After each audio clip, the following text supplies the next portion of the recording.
Okay, look at us. Not the Canadian, the all Canadian recording again. Hello, Ade, where you at? Don't Hey, don't do that. No. I can't miss her. She can stay where she is.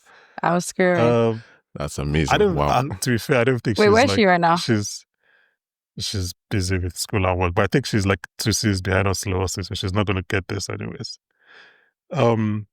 Before we start, actually, I've received. I mean, but you'd have seen this. We received like 2 comments on our YouTube account about there being one was from at Mesca Music and another was from Recoil 53, which we'll talk about some of his comments later. But about there being AI slow horses content. Yeah, which And was. what does that mean? Like I actually have how no does idea. that All right. work? Well, like, Let me put my hat on. Okay, so essentially, the world is cooked. I'll tell you why. yeah. I'll tell you why. It's because there's so many people who are making all kinds of content. Not a lot of them are doing slow horses stuff. So because people want to make slow horses stuff, or at least want to make money off slow horses stuff, because capitalism is a thing that's rampant, people are using AI to generate content. But then the thing is that AI content is then cited and regurgitated by other AI when Yeah. creating content. So we have AI slop that's being made because But- now the AI that isn't fact checked is literally informing other AI and is creating all kinds Yeah. of weird stuff. So people who But want is it real more like people talking about slow reviews? horses can't get that because all they get is AI slop. And we are not AI slop. I just want to point that out. Look, we'll never use AI on this podcast. Yeah, Just know but I'm that. wondering, is the AI slop like? Is it creating scenes? Because I feel like those are the lots of AI No, slop I so see, it's or is like- it reviews? It's recap, review, preview. So I can understand preview, not as Mhm. I get Yeah. it, but like I understand how you do that. You just say what happened previous season. But like, how are they doing reaction podcasts? Like, So how some are of they it doing is this? so essentially it's like those ones are the people who, because I actually seen a couple of these channels where like they're different channels but it's the same voice, and it's because it's one person probably with different channels that's Yeah. using the same AI voice reading basically Oh the my same God, script. I just saw So- something about it, like an AI Exactly. automation. So some of it is AI slop and some of it YouTube is people videos. who like are not doing what we're doing, actually talking. They're kind of just writing a script that's probably generated by AI based on the episode. And, you know, they'll talk about what they've seen in the episode and then they'll ask the AI to kind of summarize things from before So that it's a may have scene influenced the breakdown. episode. Or not even breakdown. It's a scene breakdown, Story summarization. essentially, really. with a little bit of prediction sprinkled in, maybe some slight insight, but it's essentially read by AI. So it's a faceless channel without a real voice. And then the videos don't end up being that long, right? Like such a script written by AI wouldn't really be Yeah. that crazy. So like the videos probably like 5 to 10 minutes. I mean, And yeah, obviously I know I'm biased. it's very surface But, level like, content. I wouldn't go out of my way to listen to somebody just tell me what happened in the episode. I just watched the episode. I don't need to know what happened in the episode again. I listen to podcasts to hear people's thoughts on, like... Exactly. So, that's why obviously the I'm people biased, are but, grateful like, for us, because we have thoughts and we are not AI. Anyway, yeah, guys, let's trust me, never AI. Are you guys ready to get into our non-AI episode? Oh hell yeah. Just keep the Yes, power on. let's get into the real. Yeah, keep the power on.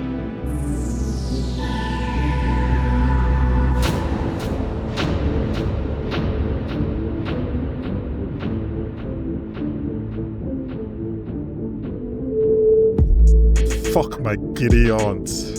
Hello and welcome back to the Popcorn for Dinner podcast. The podcast that's heavy on hashtags and light on results. My name is Bankole Mokwede and today we are discussing the penultimate episode of Slow Horses Season 5.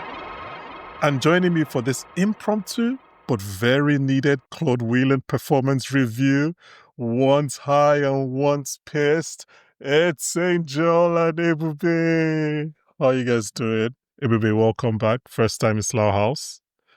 Thank you. It is The door is absolutely a bit tricky, so... tricky. I think I broke my Basically, don't toes get on the way hit in. on the way in. I don't know how Yeah. Standish does it every week, every day with the shoes she wears. Yeah, it's absolutely repulsive to be here, but I'm grateful. I'm so grateful to have been welcomed in. I mean, look, Standish doesn't feature heavily in this episode, I kind of feel this is going to be a standish, praiseworthy episode of podcasting. I don't know. I'm just guessing. I'm We'll always get to- praising Catherine. Mm, She's underrated, Funny competent. enough, So I don't think I have a single note on Catherine this episode. Yeah, I mean, we'll get to all of that because this is a packed episode and a big episode. It's the penultimate episode of the season. One more to the end. A lot of things are revealed. A lot of masks slip. A lot of things happen. Before we get into the episode, like I mentioned, we did have the chance to discuss some of the comments we've received in previous weeks last week. So I should first of all obviously state that obviously for anyone who's been following our coverage all season, Chris is obviously not here. He'll be back for the finale. He's obviously having a packed busy period, still at LFF, but he'll be back for the finale. but hey, you got me. We have you. I mean, you're like Jeez. 9. Well, I haven't finished. I was gonna say you're like 9 Slaughterhouse books short, but what you make up for in your lack of Slaughterhouse knowledge, you bring with your passion for these slow horses. So I'll take it. We're happy to have you. Good save. Happy to have you. Busy week when we were on the podcast because he'll also be on our Gen V recording, which is out now. Okay, so we received a comment after episode 3, and I want to start there, but just very quickly, one of the main things that we've kind of discussed this season that has been like up for debate, I guess, both for us and on the show, is Lamb's story about Berlin. What were your either immediate or maybe your takes have evolved in a couple of weeks since? But like, what did you think when he gave that story? Like his backstory, something happened to somebody else, he made it up. I actually think it's all three. My immediate thought was that he was telling his own story, but in truth, the way he is, it's very likely he could have gotten that way from going through such immense trauma, right? But I think it's also possible to become the way he is from witnessing that happen to other people, and then you're getting jaded, right? We've seen what happened between him and David Cartwright and Charles Partner, which I'm sure the show will expand on one day. And that kind of thing definitely changes you. It changes the way you see the world. It changes the way you approach all kinds of things. So I think it was a situation where some of it was his past, some of it was past that he's witnessed happening to other people, and some of it was stuff that he kind of made up because he essentially had to align all those things in a way that really made sense. I love that the show kind of called to attention the fact that, hey, you said a bunch of stuff. Was any of that real? Just so that we can think about it. And the fact that they did that tells me, at least, maybe my TV brain is a bit meta now, but it does kind of tell me that there's something that they want us to see there. I think the Slow Horses writers are very, very good in the sense that they don't, like they fully understand Chekhov's gun. Like they generally don't show us things that they don't use. It's one of the things that makes the writing so well rounded, and the fact that all the loose ends get tied up despite the short episode counts. Yeah. Angel, I'm guessing no, but has your opinion changed since we watched the episode 2 weeks ago?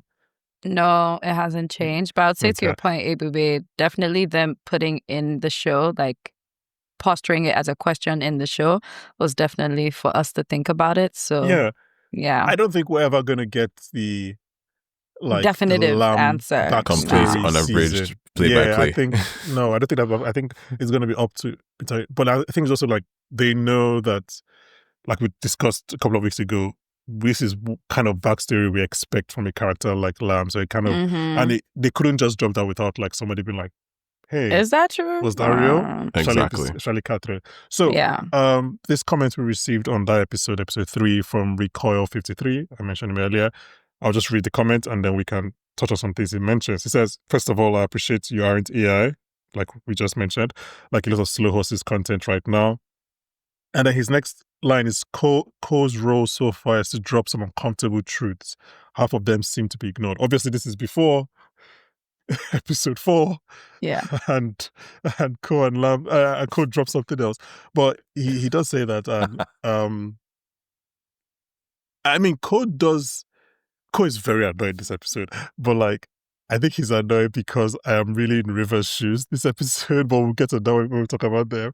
The whole thing with the cherries, I was like, cool, If I never have to see another cherry in my life. Wow, shoot. And then, but like, to the point I had, he goes, even if that wasn't Lamb's story, he's been shown to have a lot of reasons to be as damaged as he is, as we've discussed. Killing his friend and the head of the agency, Charles' partner, is what triggered the collapse of his mental walls, Lamb, because he was reasonably put together up to that point. It's at that point that like he starts becoming the checked out Lamb that he is. But in season 2, when he's confronting Kantinsky, he admits to being haunted by the deaths of his agents and sources. The Berlin torture story probably didn't happen to him because I doubt he has burnt off feet, which is a good point. Yep. But I bet every part of the story happened to some Joe of his, which is like, I mean, the thing is like, I don't think it's made up. I think the answer is either it happened to him or it happened to somebody he knew. Bit of both, yeah. He didn't make it up on the spot. He definitely didn't do that. No. I also want to say, like, it's a personal story. Because we've seen his toes, sure like they exist. That it was Charles' partner's death that made Lamb detached. Like, it definitely added to his jading, but I don't feel like there's enough precedence to show that. I think it's he was Charles' put together prior to that point. And Charles' betrayal and him having to kill Charles. The whole Charles situation is kind of. I feel like he would have known about the Charles situation because they knew he was a double agent for a while before they decided to kill him, like from the start. So it also begs the question, like, how long was he aware that Charles was a double agent and like was playing along before he had to kill him, or was it like, oh, they just told him and they're like, oh, you have to kill him next week? And also, why did they make him do it, right? Exactly. Like, knowing how close they are. Like, I know Lamb was one of their best agents. Was that the reason? Or was it also because they knew how close they were? Also because David Cartwright is a meanie. Exactly. We saw. And also we've watched enough of these shows to know that they make the curious person do it to prove that you are not turning like the other person. You're not spicy. So it's like, there's actually more to that comment, which I should just probably run off because we're already spending too much time on this. He talks about, because we mentioned the change of Duffy to Flight this season. Obviously, Duffy died. He died at the end of season 3, didn't he? He's kind of in a coma, technically. He's in a coma, fair. Oh, he's still alive somewhere? And he said the change from Duffy to Flight makes sense with the change in tone. Duffy was almost Taverner's private hitman. Was he? Yeah, he was more. Yes, he was. Pretty much. Taverner. Like, he really put the dog in dogs. He was like I was thinking if he listened more to Taverner or Tierney. But it was Taverner. And she was like, there's no way he doesn't. So he now goes on to say that, they go on to say that Flight makes sense as Taverner switches to being actual law enforcement and national security, which we mentioned last week, that this is the first time like Taverner is so far not hiding anything. Like, she's doing her job. All she's hiding is normal British shit. And the fact that she's looking personal. For a job, essentially. Like I think that, and that says something, right? She's so checked out that she has nothing to hide. She's like, you know what? Y'all can have this. I just want to clock in. I want to go home and drink my wine without Peter Judd and just relax. In her immaculate kitchen. So the last part of their comment is what we'll use to go into our discussion of this episode. They say, I think this is not only the first time Lamb isn't cleaning up other people's messes, but again, this is after episode 3, but the first time he isn't dealing with old Cold War stuff. His experiences still matter, but it's new threats, new enemies. That second half is perfect. It's prescient. It's like, this is Libya. It's not Cold War. Yeah. It's not like something that happened in his past. It's not something that he probably wasn't even involved. It's just something he that probably he wasn't. Last season doesn't really count because he ain't involved. Last season was just weird shit happening around him. He was like, what is going on? This man is just getting super soldier children. And I've been calling them super soldiers, and I completely forgot that. I just now as I said it, I was like, wait, the father is Hugo Weaving, who is Red Skull. So exactly. I completely forgot. I've been calling them super soldiers on this one when they actually are super soldiers. Anyway, and Smith, yes. Well, it just Ibadan born boy. I mean, he was born in Ibadan. What do you want me to say? I had to close Hugo Weaving was born in Ibadan. It makes the most random shit ever. You're kidding. Is that actually fact? No, Angel, it's actually true. It's fact. It's a fact. It's the most random. Were his parents expats? Wait, what? I think his parents were expats. Yeah. He was born in Ibadan. In Nigeria. Yes. Hugo, if you hear this, I need to hear more. Either his parents were expats. That's the positive spin on it. Because negative spin is that why were his parents in Nigeria in 19... Let's pre 1960. So let's go with experts. It's like expat. It's like when you see a white South African, it's like, why were your parents in South Africa? So anyway, but let's go with experts. Anyway, so the first part of that comment, or not the first part of the last part of that comment, where he talks about cleaning up other people's messes, was true up until this episode. This episode is titled Circus. It is written by Will Smith and directed by Saul Medstein. And I want to start with talking about River, Co, and Lamb, because to me that was the most exciting thing I was going to this episode. I wanted to see the aftermath. But before we go there, big picture thoughts. I'll say mine, and then you guys can just chip in. This might be recency bias, and long-term listeners, please get your shot glasses out. But I don't think, or I can't think of another show that has balanced comedy and drama as effectively as Slow Horses. Not since probably Succession. Take your While shots. still managing to be bingeable. Yeah. Well, I mean, yeah. Oh, is that okay? Why do you say that, Ebube? I say that because Slow Horses is everything that we love it for. And I think, in a sense, a show that has all those things tends to be something that you watch in bits and pieces. Like, you watch some of it, it's like, okay, I'm good for now, I can wait. Mm-hmm. But Slow Horses manages to be something that you actually can't put down. It's like one of those books that you pick up and it's like, okay, I need to keep reading this. And I do actually think, as somebody who's seen a whole bunch of Apple TV Plus shows, I really do feel like this might be their most bingeable show. It's high up there, definitely, for me. So that's why I'm adding that. I think you think said it adds to the character of the show. Non-comedy. You said that, and I was thinking about Bad Sisters and how that is comedy and drama as well on Apple TV. But I would say the difference with Bad Sisters and Slow Horses, like you said, Slow Horses is very bingeable. I mean, word to me, watching 4 seasons in like 4 days. But I feel like it's also like the drama is, we're kind of far removed from it. Like, like in Bad Sisters, the drama is like familiar. Like, somebody's husband's dying, like was killed. We're trying to figure it out. It's too personal. I get what you mean. This is like spy shit. You know what I mean? Like, it's still world-ending drama, but like we can't personalize this in any way, shape, or form. So it's easy to really just that's a really good point. Actually, jump into that and slide in. Yeah. So even though it is a comedy, which is what I'll describe it as, like, it never feels odd when it's like serious. So when they're actually making jokes, or someone's being an idiot, and you're just like, oh my god. What would you describe as a comedy? Bad Sisters or Slow Horses? Oh, I would describe Slow Horses as a comedy.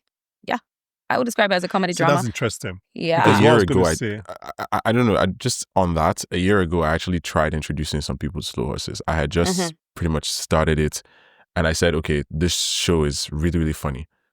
I showed the episode to like a group of people, and one of them was like, "Is this what you call funny?" And I'm like, "Okay, I'm sorry that your humor is lacking." I totally understand, because first pass at Because it is funny. Like, I maintain serious. to this day, Slow Horses is very funny. It's like so funny. My brother started it earlier this week. He's at the end of season 2 now. Just again on the comedy and bingeability. You don't get the comedy, quote unquote, in the first 20 minutes of the show. So I don't know. So because before anyone comes to attack me, let me build on my point, because I think there are a lot of comedies that are dramatic and lots of dramas that can be very funny. And then whoever you are right now, you can put the bear in whatever category of those two you want to put it in. Right? But I do think Slow Horses and Succession, and probably maybe even also the bear, I think their success, especially Slow Horses and Succession, is that they are able to oscillate between both genres. Not that like a comedy, like Shrinking is a comedy that can be dramatic, right? And there are dramas that can have comedy. But I think Succession and Slow Horses, and more so Slow Horses, at points are just comedies, and at points are just dramas. Like, there are 2 scenes in this episode that one scene is it's not a funny scene. It's a scene from a comedy, and another scene is a scene from a drama. From a drama, like, yeah. I'm not saying as like, oh, this show managed to get funny right now, or like the pit managed to have like 5 minutes of no. I'm saying this is a scene from it. So the show essentially decides what it wants to be at any given point in time. Yes, and obviously Succession could just be like, we're going to be a comedy for 10 minutes because we have Greg and Tom leading this this plot line. So my point is like, so with slow horses, let's start with the River Co lamb scene, because that's a scene from a comedy. That's a comedy about, that's a farce about a spy institution, right? That is what that scene is. It's not a funny scene in a drama. It's just, this guy can't believe how bumbling they are. It's Selena Meyer in Veep cannot believe how dumb all her like co-workers around her are. It's a comedy. And I just couldn't, like, I mentioned earlier how I was in River's shoes this episode. Jack Lowden is so good this episode, because like you can feel how fraught he is. Like the slightest whiff. I don't think we've ever seen him cry. this stressed. Like exactly what you said. This man was on the brink of literal tears, because his whole identity is stuck to this place and the fact that he's hanging on by a thread. And it's like you guys were saying earlier in the season, right? This season is essentially the first time River has had to think, yo, maybe I might not be who I think I am, you know? Mm-hmm. And now, literally like an episode after that, it's getting confirmed that, yo, not only am I not who I think I am, I'm actually quite dumb, and now a man is dead. Like, yeah. They're going to fire me, and when they're done firing me, they're going to put me in jail, and I'm going to have to think about what I've done. Meanwhile, this dude is here eating cherries in my car. Like, the level of stress was crazy. He started rationalizing, for crying out loud. Yeah. I think the fact Co is not stressed makes River more annoyed and more that part, because I'm like, Co being the voice of reason in this situation, at least the voice of calm. Mind you, it's actually technically his fault. You know, the man is actually there, and he couldn't give less of a toss right now. And River's like, okay, so no one knows, no one can figure this out. Let's just keep going. Like, it's gonna be fine. And obviously, the first thing that happens is Lam is like, so do you want to try this again? Because you're acting crazy. Should we? Honestly, like, my favorite thing was the fact that River's ridiculous story is what made Lam actually believe Shirley and Catherine. Yeah. It's like, okay, those people weren't making sense, but this guy, but now, something is not right. The dots are connected. Is that really ridiculous? The funny thing is, like, the two things that trigger Lam, and I love that Lam calls it all-time great debriefs, because it actually ends up being the two things that trigger Lam are that, one, River is taking accountability. Literally. And two, Co is acting normal. And his hood is off, by the way. Exactly. He's like, why is his hood off? It's absolutely post-coital. Literally, and he's glowing. That's so insane, man. Lam is like, these two things do not make sense, and they don't work. Wild. So, I may be reading too much into it, which obviously I tend to do. But from Gary Oldman's performance, it feels like this is legit the most disappointed and flabbergasted Lam has ever been with his group. Like, he can't believe what he's hearing. He told this guy to close his eyes and walk into traffic. Spoiler alert, that's my main Lam roast. Yep. It's up there for me. Yeah, 100%. Like, he sincerely is like, you guys are actually that useless to me right now. Like, genuinely, like, could you fuck it up anymore? Like, truly, without trying. It's as if every other time he kind of expects them to, like, either fuck up or make things worse. But this time he was like, wait, you did what? Like, I don't think he's ever been surprised by the ineptitude of his people before. That part. Yeah, he expects them to mess up, essentially. That part. But I mean, to mess up on a scale like this, because this is irreparable. This is the kind of thing you can't actually fix. Like, this is the run-of-the-mill course of events, the course of the world has literally changed because of what has happened here. Like, the course of the election, people's lives, marriages, like, all kinds of things. Terrorism. Literally just in a completely different direction. He knows he has to defend them because he can't let Slaughterhouse get blamed for this. Exactly. So and then it's not their fault anyway. So, like, they're just super involved by consequence of rhetoric. I mean, you still keep defending them, and I want to hang these guys out to dry. Because, yeah, man. Cause I have to say, like, if it was flights that was sent there, Gimbal would be alive. Please don't kill me. If it was Shirley and Standish. If it was Shirley and Standish. If it was Shirley and Standish, he would still be alive. He would still be alive, actually. Definitely. That's these guys are watching from a distance doing nothing. If it was me. No, but that's the funny thing. Is that a normal person wouldn't have made the situation worse. Exactly. At the very least, things Because- would have stayed the way they were. Yeah. The chief of staff would guy have- would have beaten him up. That would have been it. That's it. But He these was guys are clearly so observation, unaware yeah. of their surroundings and their actions, and even of themselves, that it literally takes paint landing on this guy and River just going like, like what's all over me, and then it's like Literally. he's like, oh, he's really dead, isn't he? Mind you, River. Cole jumping down like he's in the jungle gym, just really taking his tum tum tum tum tum tum. That's He the does thing, like that's my point. Like he's too like as an agent, you should be able to know your surroundings. You can't just be jumping like he Yeah. should. I He know said didn't it throw the wasn't paint can, secure but, like, enough. it's- Okay. Anyway, but quick, I just remembered the incredible Batman line that River says. Oh my That's my favorite line of the God. episode. It's Same. my favorite line of the episode. Same. So that Easily. that goes to my point about it being a comedy, because it's like that scene is a comedy scene, because that scene would not work if it was. It's been a while since In I the- laughed out loud watching I literally the like- show. Who has beef Because with penguins? I had it in my Batman. head. And he said it. I was like, oh no. I was like, stop. You guys have peaked for me right now. Like, this is all my worlds colliding, essentially. How Batman? can you say that? I was like, River, are you stupid? You want love to kill you on the spot? Nah, I thought he was about to get murdered. Like this one, they will Oh. throw you into the traffic with your eyes closed. Oh, it's like, but you can see him like he thinks about it, and it's like, I shouldn't say it. I Yeah, shouldn't he say had- it. he I had- used to say it. Oh man. Okay. We've had fun. Let's go to the park. Yeah. Unless there's anything else about this scene that you guys, we spent way too much on this No, scene that I thought think, was just yeah, very funny. I think that succinctly covers everything I had to say about that scene.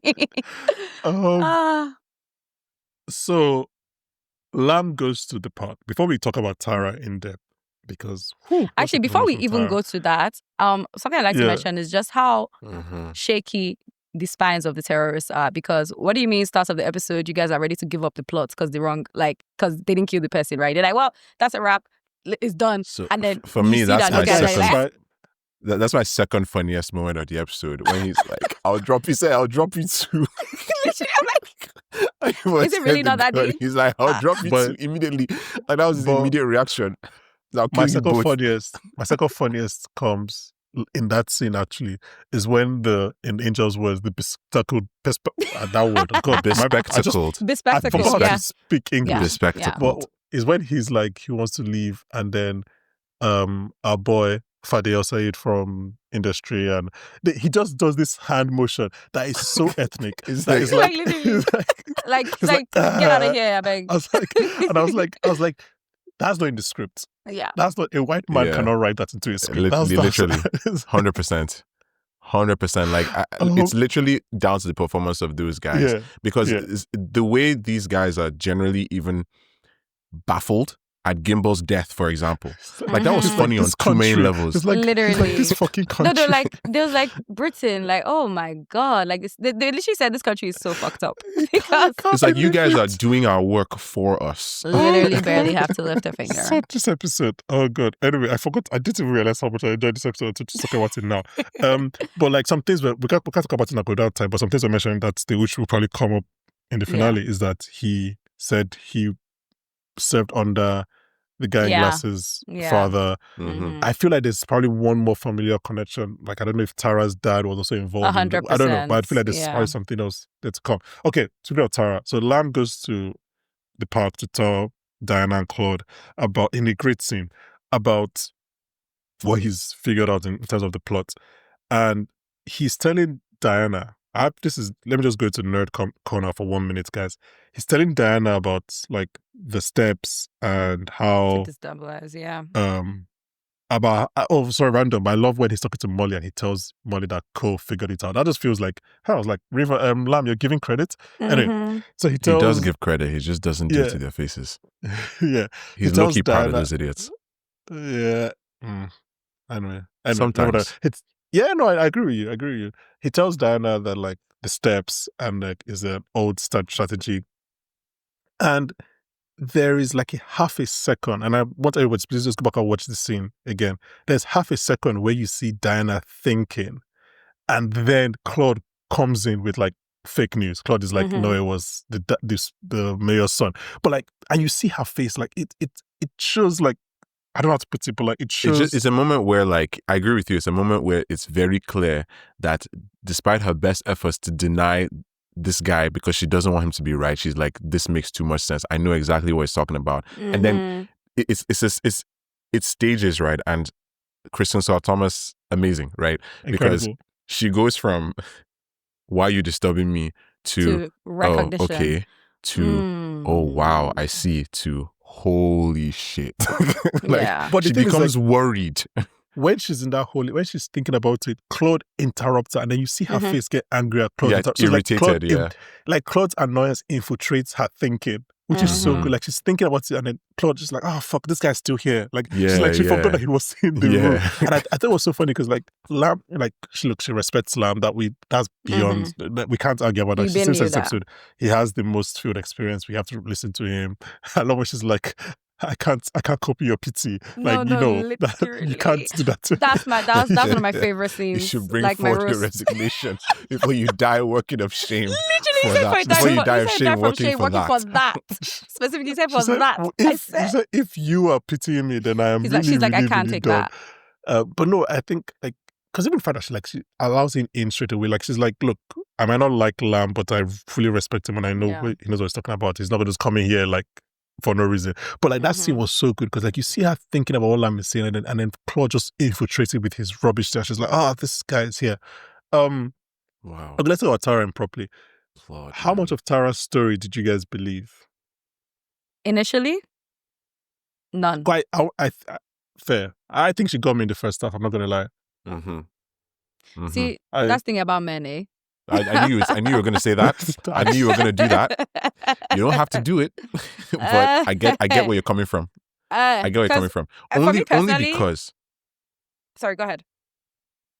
No, I was just going to say the main reason it at least made sense in the first half to believe her is because so far we don't really have any reason to think she's like these guys because she's put on such a good performance. Like, these guys clearly are the dangerous people she's describing them to be. Like, everything she said in that first half, like, oh, if I didn't do it, they were gonna skin me alive.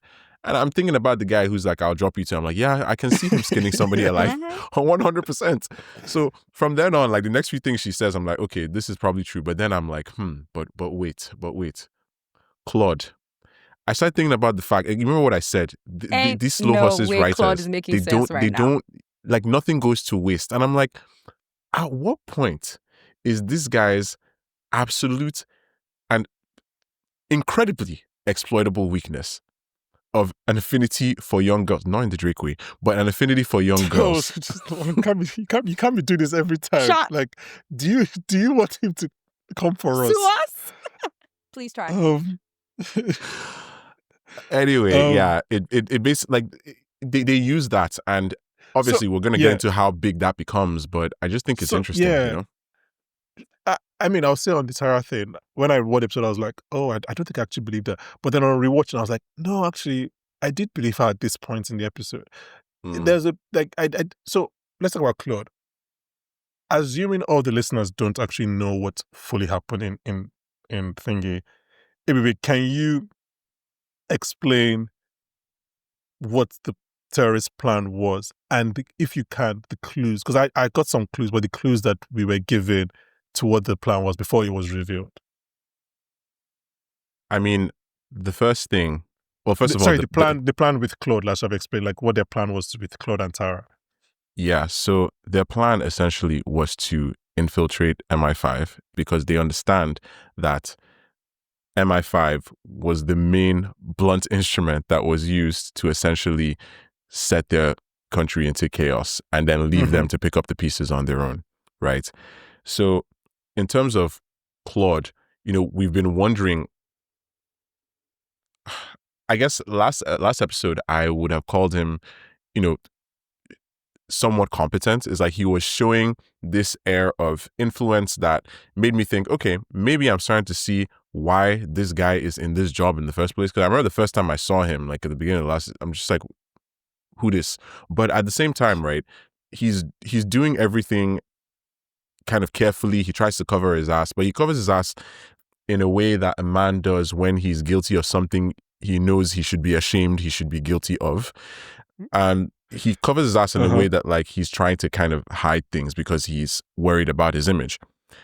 So we go back all the way to when he goes and to Gimbel's house, and he's, I'm head bitch in charge. Everything makes sense. And, I have all this stuff on you. There's nothing that you can do to me. And I was like, okay, Claude is having a moment. But we get this idea, first of all, that he's been unfaithful to his wife, that he basically bought the story of some young woman who clearly got a very good payday out of him, or at least got her education paid for. It's left to us to believe, right? But he believes that he is essentially in the right to be doing whatever he's doing, and he doesn't take accountability for all that stuff. He's the kind of person who obviously feels kind of small because he has to answer to Taverna even though she answers to him. So he wants to kind of project this masculine energy of control. And meanwhile, on the other side, we have Roddy's laptop that we don't know what's going on. It's like, why did they need his laptop? What are they looking for in the files? So once it's clear that, like, okay, they took Claude's file, I'm just like, oh no. Oh no. Because first of all, there's Claude's obvious weakness. There's the fact that they wanted Claude's file for whatever reason, but then you realize the reason is the fact that Tara is sitting here, and it's just like, how incredible is she? Because that means she allowed herself to be caught while looking like she was trying desperately to escape. And that is why I did not believe her, because she showed a little too much competence already for me to believe that she was not involved in this plot. I'm so sorry. Did she? Interesting. Competent. No, just by the simple consequence of she gave them an address that's across from, and Lam was like, this is Spy 101. I didn't think she was doing that for her safety from but Lam said it's a bad. That's what I'm saying. Lam said that Spy 101 issue, yes. But the competency it wasn't for her to play the terrorists. It was for her to play the cops, which it worked in her favor until Lam figured it out. She was playing incompetent, essentially. This isn't somebody who's like, this is a plot they dragged me into and I'm scared for my life. None of her moves were giving any of that at any point. Even when they caught her and she came in at the first, and she's like, not even her crying. No, man, not her crying. I was like, this could all be very well and true. Yeah, you probably could have gone through a lot, but they said they were going to skin you alive. Yes, and of course, Angel is a gangster, but like at the same time, Angel has no mercy, which is fair, and she shouldn't, because clearly she was the one who was correct. But I think it goes through all these clues because we got another clue right at the beginning of the episode. Right? We got one right at the beginning of the episode and at the beginning of the season. I'll do the one at the beginning of the season first. Is the fact that Flight finds that bullet casing and says these guys wanted to be found. Like, this was an execution. They wanted it to be seen. And Taverna actually says as much. Because they could have cleaned up after themselves, but they essentially wanted to leave breadcrumbs so these guys could find them. Yeah, for them to know that, this guy didn't shoot himself, Exactly. But I'd say the best clue, the one in the episode, David Cartwright. Big fan of Jonathan Pryce being like, I'll come in for 2-3 scenes this season. Like, that's fine. It's actually amazing. I mean, God bless the man, because David Cartwright essentially says, oh yeah, it's our playbook. There's a whole bunch of things that are happening. Like, we something have to with blind honey. them, something with honey. And then it's like, okay. Rivers, obviously, like, they already did that one. But then you realize, like, he's telling you that the honey trap happens twice. They do it because again. that is how you infiltrate. Exactly. That's how you infiltrate the actual chamber of the leader. That's basically like the biggest, most hidden clue. And I'm telling you, these guys can write. Wow. If you rewatch the episode, I mean, obviously, again, shout out to Mick Heron who wrote the source material, so we should obviously praise it. But if you watch the episode again, and if you focus on Claude, there's a point when Tara starts to break down. You can see Claude's pity for her. And he's like, I have found another stripper that can pay off her school debts. Babe, no, literally. He's like, and you're like, these motherfuckers knew what they were doing. These guys, like, they know their plan. Him. Like, they found their man. The level of competence social is engineering. Scary. Okay, this was social engineering. And the fact that it was working through a screen shows you how weak of a man Claude is. It's as if they were face to face. She was working him through a screen. So much so that he was like, no, I can get through to her. I know what she needs here. Yeah. Speaking of getting through to her, I want to talk about the scene in the park. because obviously I mentioned earlier how I think the show can be a comedy or a drama. Mm-hmm. This is a dramatic scene. These characters are in 0-30. I remember I was watching this scene and I was like, Please. Nice. I was like, where's the joke? I was like, nobody's cracking a joke. Where's the funny thing that's going to happen? That entire scene is played so... Like, I remember watching this scene, and this is when I still thought Claude was not, like, Competent. Yeah. compromised. I was like, Yeah. oh, Like, he's like, he's making competent. sense. Yeah. He even drops his voice, like He an literally, octave. okay, but so he like, sounds... seriously, like, you have to do this. Like, Yeah, like, he sounds... And I was like, oh, okay. This is a very serious scene. He's like talking about Libya, and he's like, you have to do this. Like, nobody's cracking a joke. Nobody's like, Claude is not the butt of the joke in this scene. I was like, this is a dramatic good scene. I was for like, Claude. this is it. All accounts. Yeah. So, and that's why I was like, oh, this show is actually like, to have those two scenes in this episode. It's obviously there are other scenes in between and around, Yeah. but I was like, yeah. And then, but then the next scene, he tells that he talks to Diana, and Diana is like, putting Tara in the field was a mistake. And I was like, oh, I'm sorry, Claude. I know who this smart bet you know the is. thing Like, is- I'm not going to bet against her. 100%. I knew it was a mistake because if we watch how the whole episode has been going up to that point, Claude has always been a step behind and making foolish decisions, even up to that point, right? So to me, it was just so strange that from then on, like, Claude is seeming suddenly competent. Like, you're the only one who can get her to go into the field and do this thing. Ain't no goddamn way. Ain't no way. So when she was like, I'll do it, in that scene, I was like, oh, she's going to fuck him up so bad. Oh, Especially no. since she feigned successfully hesitation. Like, once he took off his Twice. coat and put it on her, Literally. that was the moment where He I thought said he was out doing loud, something. He said, I've Claude, done something. you idiot. She says, I'm cold. And I was like, oh, this is a perfect... Baby, this she's is a perfect spy. terrorist. Okay, she can I was survive. like, this is a perfect spy. Like, she... And then obviously later she's like, how would you protect me? Because she wants to know where the mic is. She wants to know where the tracker is. Is like...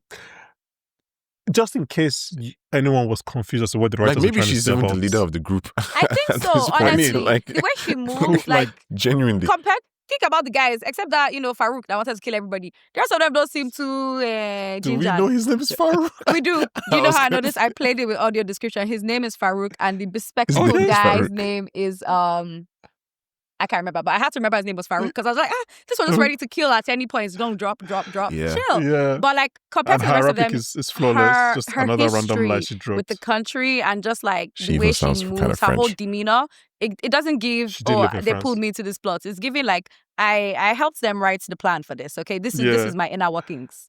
This is... Just in case anyone is confused as to what the writers are trying to say about Claude, let me tell you some of his final lines in this episode. I don't understand. Why is that happening? Can someone please tell me what's going on? Those are like 3 of his last 5 lines in this episode. So like, if you thought the show was a mistake or they're trying to... This is what they're saying about Claude. People like Claude. Like, it's... Obviously, he ends with fuck my Gideon, which is just... I was like, I had to Google it. I was like, what does that even mean? I was like, I spent 11 years in the UK. I never heard it once. Yeah, that was new for me too. I had what to does that replay mean? it I like actually 3 didn't do that. times. I just took Just it to as, make sure I heard it UK correctly. slang and kept it pushing. Okay. Yeah. But it's also, obviously, Claude is posh and everything. It's just, again, I don't know if it's... Maybe I do remember last season, but like the poshness in his accent has been coming up a lot again this last couple of episodes. Because he's been a So I don't know, it's dickhead. just Every time he's intentionally good. like contour, he has that air of really good poshness in it. performance. Like, James Callis oh is my just God. great. Man. Yeah. That's beautiful great. man. I think I've really enjoyed Claude performing competency. Yes.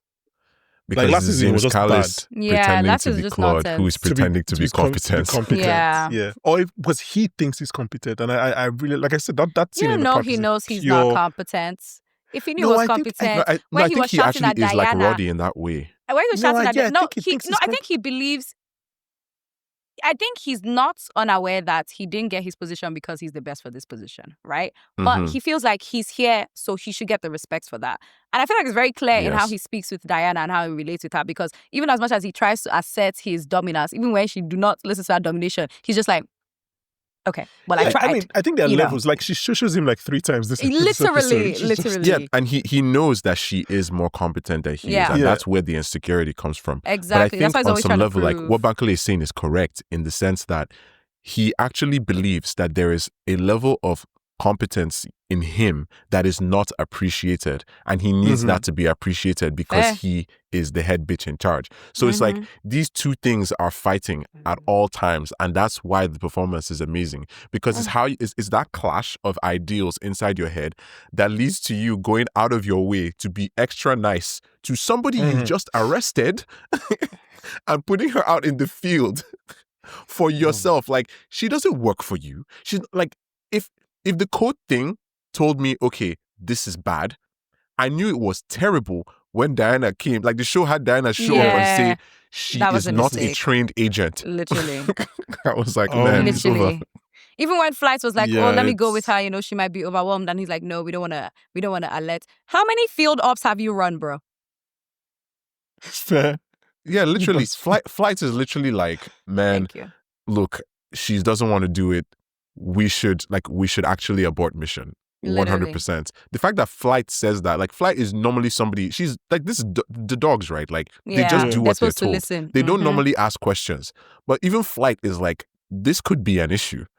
And then he's like, good girl. Good girl. Well, not you, but you still. Very well done. Well, very well done. Wild. Okay, before we go into our categories and our awards, anything else that we haven't touched on in this episode? I thought Ho was being way too smug. I'm like, this guy, you're about to go to jail. Like, you're being too smug right now. Like, when they blinded them, I was like, you should be on your hands. You're about to go to jail for treason, by the way. And like stop being so smug. Something I wanted to mention about this episode that was really sad was, you know, River's call with his granddad. And, you know, when he was like, I love you, and River's like, yeah, you too. And I was Can just we like, have lunch tomorrow? Literally, like, when he was like, are we still doing Sunday lunch tomorrow? I was like, God damn, that literally broke my heart, because that's one of the few scenes we've gotten of him this season. And just to see how far like he's progressed in his disease now is just so sad. And I'm sure, like, you know, River's dealing with the complexity of still trying to find his identity, and, you know, his grandpappy here losing it. That was a tough one. I was like, River's problems don't end, eh? Like, they don't. End. Not even a little bit. They don't. Okay, categories. Let's do slow. Let's leave Lamros for last, because we already touched on some. My slowest horse this episode, and this is a bit unfair to the poor guy because we just give him some sympathy, but it's River. It's River. It's his grandfather is telling him, I don't know if they can have done anything about it, but his grandfather is telling him the playbook, and he's being too distracted again to listen. But the show planted that seed too, which is what makes it so believable. Because in the first episode of the season, he's telling Louisa, like, everything he tells me now is scenes from a movie or a book or something. Like, so I don't know what's real or immediately dismisses everthing, which then leads us to dismiss. And it's just so effective. Again, nothing wasted. The person who commented, whose comment I read earlier, I can't remember what episode he commented this on, or they commented this on, but I'll say it was about River. They said, once again, River shows, this is episode 3. 3? No, 4. Episode 4. Once again, River shows all his weaknesses. He didn't even get the point when Jackson asked if they checked other apartments. He must be listened to, even though he isn't right very often, but it's fine that he ignores others. Which is like, River word for word. It's like that's exactly on perfect. It's like crazy. So yeah, River is my slowest on this episode. Do you guys have different picks? I think said River, my and slowest Claude, horse is still River. Yeah. I part of me wants to say Roddy as well, because I think he's one of those things where it's like, for a guy who could really be helpful here, he could have done more. You really could have done more. I think Roddy is the slow horse of the season. Like, this whole season is showing us how make it easier for them to, I don't know, get into the computer. He did help them. He gave them the password now. But then he allowed this guy to box it in. He allowed, like, to box in essentially what they let code, in. So my opinion is that Roddy would have done the same thing. He's only being smug because it didn't happen to him. That's true. Clearly, these guys have worked together in the past, right? Yeah. So I think it's a good plan, which is why the terrorists knew that was the plan they were going to do. I think it's the plan you do. It's the standard thing probably you would do. I agree. But it's just the fact that he's just there sitting, watching, laughing as though he's not the cause of all this. Literally. Like, that's my thing. I was very annoyed. His genuine delusion in this whole entire situation. Like, he's actually living in an alternate reality where normal people would have started be like, oh, Mogweo, like, what am I going to do? I'm finished. Like, Already's just like, yeah, my get girlfriend money to loves my me. commissary or something. I literally, he's like, y'all just can't stand that someone loved me. So like, is Roddy your slow horse, your slowest horse, Ebube? I'm still going to give it to River because I just have to give it to him because the man when he's down. It's unfortunate because he's spiraling. Yeah, he's spiraling, and this is a crash out. If I don't give it to River, then I'll have to give it to Cole because he's starting to look like a real psycho. It's like, bro, just that's it. But he did have some sympathy for Ho. He was like, it can't be so easy being him. And obviously, I mean, thanks to Cole being River and Roddy being Roddy, it's how they realized Tara is a lot more involved in the plots, you know, him being a goddamn stalker. So, which leads me to, who is you guys' Louisa Award?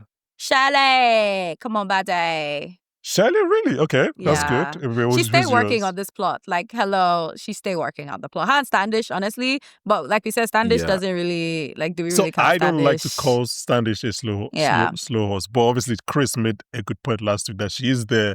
She's their secretary. But she's there because she fucked up as well. Yeah, like slow horse doesn't mean agent. Slow horse just means you managed to be sent to slaughterhouse. Yeah. So if that's the case, then I think she will be the Louisa Award for me. But I want to give it to Catherine as well. Standish? Yeah. Comments again, the same person. Oh God, I hope it's the same person. If it's not, I really apologize if I didn't have your handle down. But they gave a comment last week where they said Catherine is really pushing her streak of performing way above being a secretary. She really has observed others and put it to use. Unlike River, she's figured out it's a world of detective work, which is just a scathing indictment. Genuinely, of River, right? They said River just runs and River just runs and punches.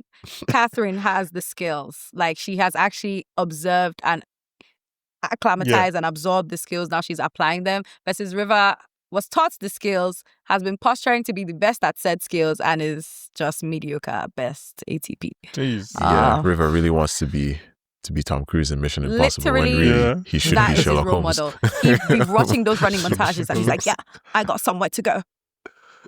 Okay, lamb roast, and then we'll wrap up. So we mentioned one about next time you cross the road, do it with your fucking eyes. That's my winner. That's just insane. And like he meant that shit. That's like I remember, like for a moment there, I thought, whoa, I was like, he didn't even say that with any sarcasm. I was like, yikes. And he just walked away. He's like, he basically said, he's like, go ahead right now. Next time I come here, be dead. Literally. Don't be alive by the time I'm back. I think definitely that. And also the do me a favor. Also the line he said to Diana where he was like, that's my favorite. That's my lamb roast. That one really. Where he's like, you should bring forward your resignation before you die of shame working for that. But it feels weird. Not only is he digging at her, he's digging at Claude. It's like, I said, hey. The show finally had to let it happen because after everything she's done, I think she deserves to be unequivocally roasted by lamb at least once. I can't handle your pity. Like, I actually can't. Like, if you're pitying me, I'm... So I have two other lines just to throw away. When he's talking to River and Co again, he's like, I need to know whether Gimbo died because the either side are total pros or you two are fucking useless. Yeah. I'm guessing both. And then, I don't know if this is a roast, but it's really a line, is when he tells Shirley Standish that the next thing is to blind your enemy. And Standish is like, that could mean anything. And he goes, well, given the fact that assassinating a populist leader couldn't be clearer and we failed to stop that, I think we are fucked. Yeah. No, that took me okay. That's just crazy. I think that's it for us. We've kind of done almost an hour everything. On a very good episode of Slow Horses. One thing I want to mention as well is please. Tara walking through the station after she drops off that jacket. What a powerful walk. She was walking like she owned the world. Like, I said, baby, did you know the Victoria's Secret fashion show just happened? Is that why we're doing this? Like, damn. Why do you think the men believed her? Why do you think us men believed her? I just like, I'm sorry. Do we have time to get into that? No, I can simply summarize it as Captain Save-A-Ho, essentially. What? She's doing a lot. Every woman is savable, quite frankly. Honestly, I actually feel like I need to shout out James Callis in this episode because the funny thing is, this isn't even the performance. So I think this might be turning into one of my favorite performances by him. Previously, I would have said it was Castlevania, even though you don't really see his face. Because for anybody who doesn't know, like, he's the voice of Alucard, and he is fantastic. Sexy. Like I said, beautiful fantastic man. in that role. Yeah. Like it's you can actually hear like just the notes of that in his voice here as. Wait, sorry to interrupt you. You're about to wonder. Is it the cartoon that is yes? that is making you have get you all not this? seen Alucard? Why are we acting like this is not the sexiest vampire ever? Okay. Bankole, you're on a podcast. You don't know the power of the voice. I'm just like, fair. No, it's just angels. Okay, cool. I mean, the man is able to, like, his personality and he's able to really perform with just his voice. And I can tell that there are times when I'm watching Claude that the effectiveness of the performance is not just coming from body language and his facial expressions or even the words he's saying. It's literally the way he's using his voice. Oh, we even talked about we talked about that in this episode, right? He drops like when he dropped his voice. Yeah. He amazing. doesn't sound the same way he sounds like when he's talking to Diana, for example. Like exactly. He drops his voice, he increases that makes some him take intonation. a bit seriously. Like he sounds more establishment. He's doing a lot of heavy lifting. I really have to shout him out. Okay, let's end it there. We'll be back next week to talk the finale, right? Yeah, which is so crazy. Here, like we can't keep doing this, guys. Spirits. I need at least 10 episodes. Like, what is this? No. I think we're talking about this every actually. No, it has to be 6 because remember they're adapting a book. Fair. When you do anything else now, all of this happens in a day. I'm fine with this season being 6 episodes because it works for the story. You know what I mean? Yeah. But I'm like, I need a longer story. You know. Well, I mean, the books have been written. Yeah. So I don't know what to say to you. But again, it's another season of TV that covers one day. If you do one day over 8 episodes, you're like, what are we doing? Like, what are we doing here? I mean, the Pit did one day over 15, so. Yeah, but that's different. That's an hour long. I'm sorry that people are not dying every hour here. I mean, true, these episodes are like 40 minutes, 6. Yeah. So we're looking at 4 hours max, 2.5, 3 hours. Anyway, okay, guys, thank you very much for listening. Ebube, thank you very much for dropping in. Thank you for having me. Angel, thank you again. Chris, see you next week. We're talking about the finale of Slow Horses season 5. But guys, don't worry, don't fret. Season 6 has been shot. Season 7 is being written. So at least we have 2 more seasons of Slow Horses at the very least.